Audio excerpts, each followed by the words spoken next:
श्रीराम समर्थ. सद्गुरू श्री ब्रह्मचैतन्य गोंदवलेकर महाराज यांचं प्रवचन. 26 मे. भगवंताचे स्मरण ही सद्बुद्धी.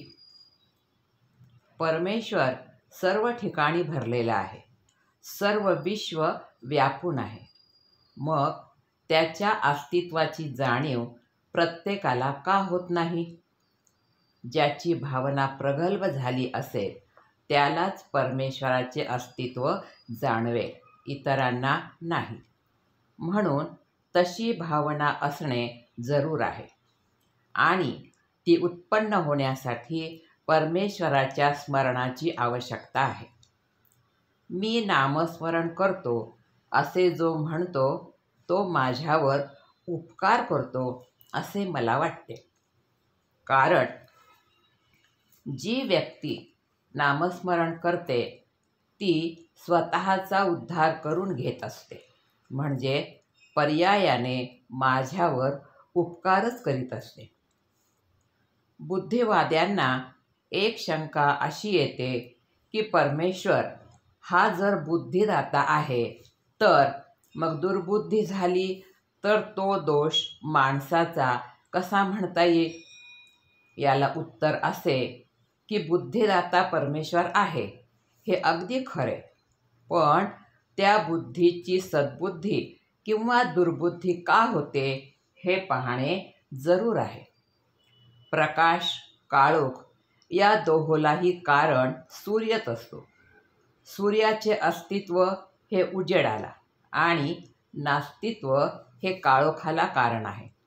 तसे भगवंताचे स्मरण हे सद्बुद्धीला आणि विस्मरण हे दुर्बुद्धीला कारण आहे. म्हणून बुद्धिदाता परमेश्वर हे जरी खरे असले तरी सद्बुद्धी वा दुर्बुद्धी ठेवणे हे माणसाच्या हातात आहे. भगवंताचे स्मरण ठेवले म्हणजे दुर्बुद्धी होणार नाही. म्हणून नेहमी भगवंताच्या स्मरणात राहावे आणि याला उपाय म्हणजे नामस्मरण. सर्व सोडून भगवंताच्या स्मरणात राहिले पाहिजे, परंतु व्यवहार नीट करून त्यामध्ये भगवंताचे अनुसंधान ठेवणे हे त्याहीपेक्षा श्रेष्ठ होय. भगवंताच्या कृपेने प्राप्त झालेला आजचा दिवस आपण त्याच्याकडेच लावणे जरूर आहे. भगवंताचे अनुसंधान ठेवले म्हणजे दिवस त्याच्याकडे लागतो. अशा रीतीने आजचा दिवस भगवंताच्या अनुसंधानात घालविला तर आपल्याला नित्य दिवाळीच आहे. अनुसंधानात स्त्री पुरुष, श्रीमंत गरीब हे भेद नाहीत.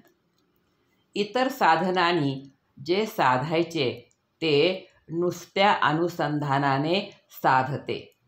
हाच या युगाचा महिमा आहे. इतर विषय मनात न येता एकाच विषयावर मन एकाग्र होणे याला अनुसंधान असे म्हणतात. भगवंताचे अनुसंधान हेच खरे पुण्य होय आणि हीच आयुष्यात मिळविण्याची एकमेव गोष्ट होय. एक भगवंताचे अनुसंधान ठेवा म्हणजे इतर सर्व गुण आपोआप मागे चालत येतील.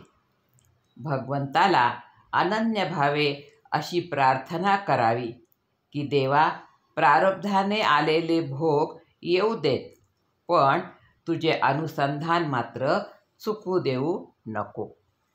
आजचे बोधवचन. नाम व अनुसंधान 24 तास चालायला पाहिजे.